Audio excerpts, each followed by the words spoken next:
今次Bravia 9嘅電視咧係好革命性。Bravia 9嗰個流暢啦，第一、第二同你黑色嗰個啦，客位嗰個對比度咧係好令人驚豔啊！係啦，我覺得 Sony 嘅晶片喺睇電影嗰度會做得好啲。嗰個畫面係 smooth 咗好多嘅。Spiderman 啦，同埋奇異博士打嘅時候咧，嗰啲畫面跳嚟跳去係好順滑嘅。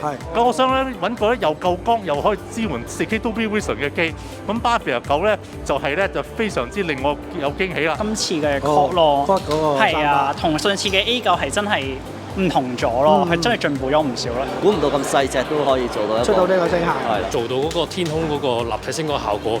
一般家庭會講，即係一條過嗰啲三巴咧，我話嗰啲效果點解冇一部擴音機咁正啊？係依套啊，反而出嚟個效果都唔差喎。成30人都俾到個量同埋空間感，好震撼嘅。我覺得真係買咗呢一套都唔使去戲院再睇戲，係咪？大鑊啦真係！大鑊啦添！首先咧，歡迎大家咧，今日嚟到我哋呢一個 Sony Bravia Cinema is Coming Home 啊！咁啊，今年嚟講咧，佢哋就有幾個唔同嘅型號啦。Bravia 9就係佢哋嘅旗艦啦，Bravia 8就係2佬啦，Bravia 7就係3佬啦。另外咧，大家嘅右手邊咧呢一部咧就係 Bravia 3。見到咧，佢哋今代咧就將嗰個型號咧就其實簡化咗嘅。咁啊 ，Bravia 8咁啊，跟住就配翻巴8。Bravia 9就配巴9 Quad， 咁啊，跟住落嚟咧，仲有隻手把嘅喎，角落頭有隻 SW5 嘅手把，隔離嗰3部即係 Bravia 9，佢配嘅就係巴9啦。咁啊，巴9咧就再配多對 RS5 嘅後置，同埋一隻 SW5 嘅手把。咁呢度咧就形成咗一個13單元嘅 Dolby Atmos 小院啦。今年啊，電視機同埋三巴咧一系列嘅產品，究竟一啲焦點嘅功能係啲乜嘢？第一個就想介紹俾大家嘅係 Bravia 9，我哋今年嘅 flagship 嘅型號。咁啊，呢個係一個 mini LED 嘅電視嚟嘅，咁啊提供65寸、75寸同85寸3個尺寸俾大家。今年搭配咗 XR Backlight Master Drive 啦，專門控制咧我哋背光嘅效果，令到顏色呈現出嚟咧更加自然同埋立體嘅。聲音上面咧喺 Bravia 9上面咧加插咗一啲嘅向上發嘅聲道啦，令到個 surround 感咧更加再重一啲嘅。咁啊，除咗 Bravia 9，我哋今年咧都推出咗 Bravia 8嘅，咁啊呢個係一個 OLED 嘅型號啦，搭配咗55寸同65寸兩個尺寸嘅。最特別嘅特點咧，大家肉眼可以見到佢係非常之纖薄啦，係一個用緊 One-Slate 嘅 design 嘅。除此之外咧 ，XR Processor 咧，我哋今年都做咗唔少嘅 enhancement 嘅，特別喺顏色上面，綠色嘅畫面呈現出嚟咧，俾我哋肉眼見到咧，非常之自然同真實可以見到。Face Detection 其實我哋過往幾年咧喺 XR Processor 上面都搭配咗唔少關於 AI 等等嘅technology 落去，咁啊特別喺 Face Detection 上面咧，今年我哋再加強。咁啊，無論個畫面係一個 wide angle 啦、close up 啦、側面啦，我哋都可以 detect 到人面嘅膚色啦，令到呈現出嚟嘅顏色咧更加自然一啲嘅。Bravia 7咁啊，呢個入門級一啲嘅 mini LED 型號嘅，咁我哋由55寸去到85寸都有嘅，我哋都搭配咗 XR Backlight Master Drive 嘅，咁所以顏色啦、深度啦、對比度咧都比起過往嘅型號咧都有唔少嘅 enhancement。除此之外咧，我哋今年都加插咗 Voice to Free 呢一個function 咧，其實過往我哋都推出咗市面，今年再加咗一啲嘅 enhancement 啦，令到人聲出嚟嘅效果咧更加自然。咁啊，大家可以校到佢 maximum 6啦，或者 minimum 6嘅 level 嘅。咁啊，特別係一啲文戲啦，或者大家睇波嘅時候咧，更加可以聽得清楚或者減低人聲嘅效果。咁啊，今年由 Sony Pictures Core 咧，前身個名叫 Bravia Core， 咁我哋今年就改咗呢個名字。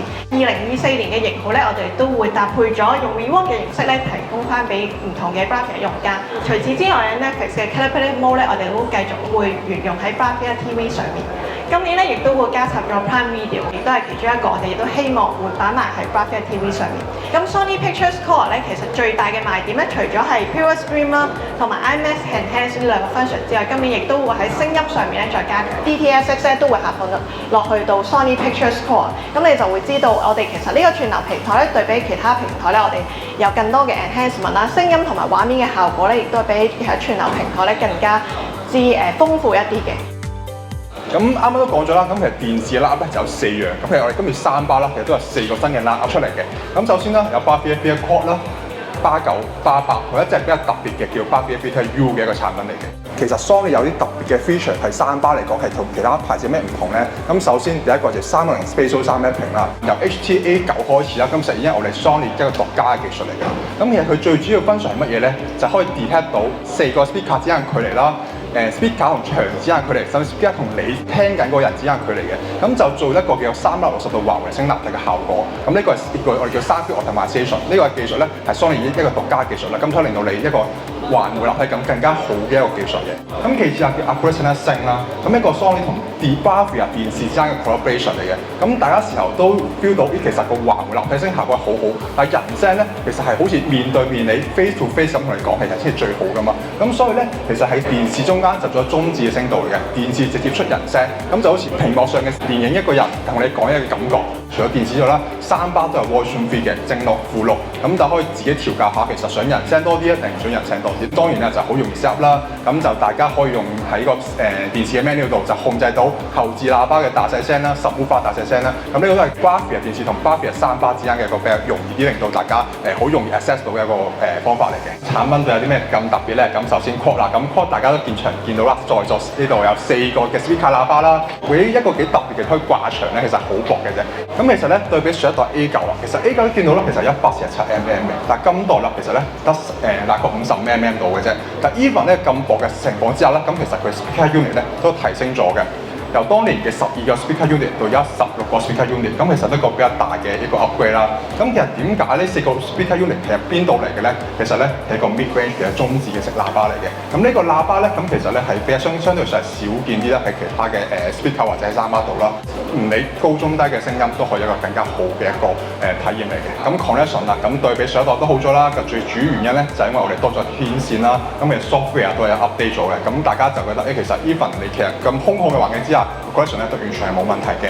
咁另外啦，就講下我哋啲傳統啲嘅巴9同巴8嘅對上一代最大分別係乜嘢咧？就係佢而家 single bar 都可以做到一個360度 spatial sound mapping 嘅效果。咁以前大家知道 A7000、A5000 都有後置喇叭，我哋先有360 spatial sound mapping 噶嘛。今代咧其實咧已經 upgrade 咗啦 ，single bar，even 屋企其實冇位置擺 subwoofer， 冇位置擺 VFX speaker， 其實都有呢個 function 嘅啦。所以咧其實今代其實係一個最大 upgrade 啦。今代啦都係因為呢兩個speaker unit upgrade 啦，由11個升到13個啦，而巴8咧就9個升到11個嘅。咁當然size 啊等等其實都係個 reduction 咧，咁適合翻而家香港蝸居嘅情況啦。今代啦咁其實都可以配翻啲 subwoofer、VFX speaker 啦。咁我哋都講 Cinema is coming home， 咁其實咧都希望翻大家可以自由配搭啦，咁更加可以多嘅電影嘅體驗啦，可以配合翻唔同嘅情況之下嘅。咁今次啊就一個比較特別嘅叫做 Bravia Filter U 啦，佢今次主要有4個唔同嘅features 嘅。咁第一個啦，360度環回聲立體啦。咁大家可能睇啲電影啊 movie 嗰陣時，其實會唔會話唔想嘈到其他人咧？啲屋企人瞓晒覺啦，咁就咁掛住一個嘅 speaker 喺個頸度。咁其實咧就唔需要話聲音質素嘅下降，令到佢可能其實嘈到其他屋企人啦。今代啦，咁其實個頸個位咧其實可以調校嘅。咁即係 even 唔理係男士啦、女士啦，咁其實都可以用一個三巴就解決下所有屋企人嘅需要嘅。而且今次唔止一個啦，仲可以同你 partner 一齊睇添。今代咧都係一個比較大嘅一個叫做幫助大家嘅一個方法。咁咧，因為咧每個人咧個屋企同埋睇啲咩咧都有分別嘅，咁所以咧究竟我哋點樣揀我哋嘅電視機，點樣揀我哋嘅音響系統咧，都需要知道自己個狀態先嚇。首先我哋要知道自己睇開乜嘢嘅。我中意睇戲，睇戲都分好多款嘅喎。睇戲你係睇碟啊，睇串流啊，呢幾個平台咧其實都係時下流行嘅。咁但係咧就喺 Sony Picture Core 嚟講，點解特登寫咗上去咧？除咗今日呢個 Sony 活動之外咧，其實理論上咧喺而家咁多個串流平台之中，個 bitrate 最高，而且嗰個 spec 最似碟嘅咧就係佢啦。呢部 Bravia 9咧，其實可以講話佢哋歷來最光最亮嘅一部 4K 電視嘅。咁而佢哋咧就因為要達到呢個要求咧，所以今代就用翻呢個 Mini LED 做背光燈嚟做佢哋嘅旗艦電視。其實一直以嚟咧，用 Mini LED 電視去做呢一個背光燈嘅電視機，一直都係好多廠想做或者應該要做或者必須要做嘅一件事嚟嘅。亮度不停咁提升，而個亮度嘅提升係邊個帶頭嘅咧？其實就係電影人。荷里活開始做嘅電影已經用緊4000 nits 做標準嚟去拍嘢。咁而去到4000 nits 呢個位其實係非常之高、非常之難，咁所以 Sony 今年係鬼馬啦。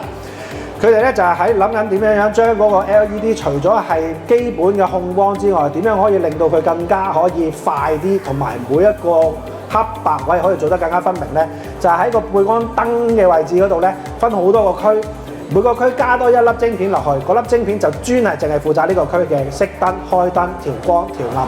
咁樣咧，佢就可以將個分工分散咗，跟住之後咧就會用呢一個模式咧嚟去快速地開關，同埋佢令到嗰個光暗嘅對比可以做得更加容易控制得到啦。咁呢個咧就係喺 Mini LED 上面其實係一個幾革新同埋一個幾破格嘅一個做法嚟嘅，因為其他嘅廠咧其實都係仍然維持住喺一塊 LED 面板用一個處理器去處理晒佢。咁另外佢哋一粒晶片亦都係啦。某程度上講咧，喺日本嘅電視廠咧，佢有一個方向咧，就係要令到個畫面係似真實，而唔係要最靚。咁啊，所以呢個咧其實都會係佢哋嘅即係一個幾目標性嘅東西咯。咁好似今年咁，佢喺嗰個綠色上面會做得再更加好，就係因為其實電視最難做就係紅色同埋綠色。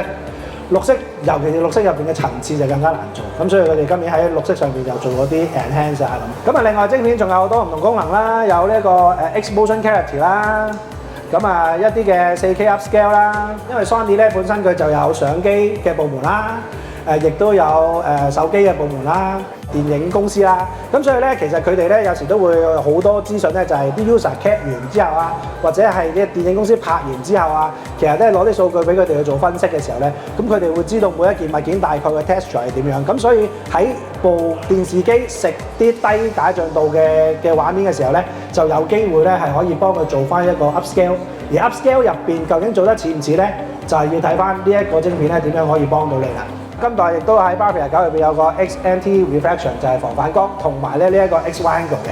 咁所以你見到呢部 Bravia 9嘅電視咧，嗰個角度嚟講咧，可視角係會比之前嘅 LED Mini LED 係會為之高啊。今代咧喺個 Bravia 9上面嘅聲音系統咧，除咗係正常嗰啲喇叭喺底啊、超低音喺底啊，咁佢咧喺個天花即係電視機嘅頂部咧，亦都加裝咗一個 Beam Tweeter 嘅，即係一個超高音嘅反射喇叭。咁呢個超高音反射喇叭咧，其實就係可以咧幫我哋咧喺電視機上面，就算你未開3巴、未開 AVM 都好，佢就已經可以幫你食咗個 Dolby Atmos 嘅360度嘅音效之餘咧，就將個天空聲道咧就夾擺翻喺上邊。Home Theater 究竟3巴有啲咩咧？首先有 Quad 啦 ，Quad 咧今代咧除咗有佢電視機個 menu 用之外咧，佢今代就多咗個 app 去控制翻所有嘅 setting。咁呢隻喇叭咧，我自己咧就印象最深刻，除咗佢靚仔之外咧，佢一開盒我真係估唔到，我拍嗰條片係真實反應嚟嘅。喂，估唔到佢出隻咁嘅嘢喎，大佬幾塊薄片，跟住之後，哇！竟然就攞嚟做一個家庭影院，同埋我最估唔到咧，佢係竟然3路分音，佢係有中音俾我嘅，咁所以咧呢一 part 咧，其實我覺得佢係有誠意嘅。咁同埋咧有一個真正嘅反射天花喇叭啦，咁呢個我哋一陣間可以試下啦，講太多都無謂。咁啊巴9就會係13個單元，巴8咧就係用11個單元嘅。咁今代咧其實咧大家會留意翻咧，佢哋唔會用咩7.1.4、5.1.8咁樣冇嘅，佢哋唔再用呢個方法嚟去講個Dolby Atmos嘅音效，係用翻佢哋用幾多隻單元去 reproduce 翻成個嘅 3D 音場，而加上佢自己用翻佢哋自己嘅360 Spatial Sound Mapping 去將成個嘅 3D 音效再拉高。我哋而家呢度有4隻嘅 quad 喺度嘅，一陣間咧我哋就會用呢4隻 quad 咧喺度睇下戲嘅。而串流平台啦，串流平台有咁多款啦，咁我諗大家都聽好多啦。Sony Picture Core 一定係最高㗎啦，佢80 Mbps 嘅。跟住就Netflix 啦、Prime Video 啊、Disney Plus 啊，咁呢啲全部都係用一啲比較低嘅 bitrate 同埋一啲 coding 咧，就係比較大壓縮嘅嚟去做嘅。咁老實講，如果你係50幾寸、60幾寸電視機咧，你係未必睇得出個分別嘅。70幾寸可能都係有啲位睇得到嘅啫。咁啊，唯獨成日 Sony 咁傻啫，用80 Mbps 去做，講真係咪先？咁但係當然啦，咁啊變咗原汁原味啦。即係佢哋其實佢哋永遠就係企喺個我要原汁原味嗰一個位置嗰度。你睇下 Sony Picture Core 而家係唯一係有 Dolby Vision、Dolby Atmos、IMAX Enhanced 同埋 DTS:X 嘅。咁喺而家呢個環境呢個狀態之下咧，我哋就用翻呢一個Bravia Quad 呢4隻嘅喇叭，所以大家見到你嘅後邊咧就會有2隻嘅後置啦，前邊咧左右咧就會有2隻嘅前置喇叭。咁而每隻咧因為有天花反射嘅關係啦，所以其實而家呢度已經係標咗一個 Dolby Atmos 嘅一個影院㗎啦。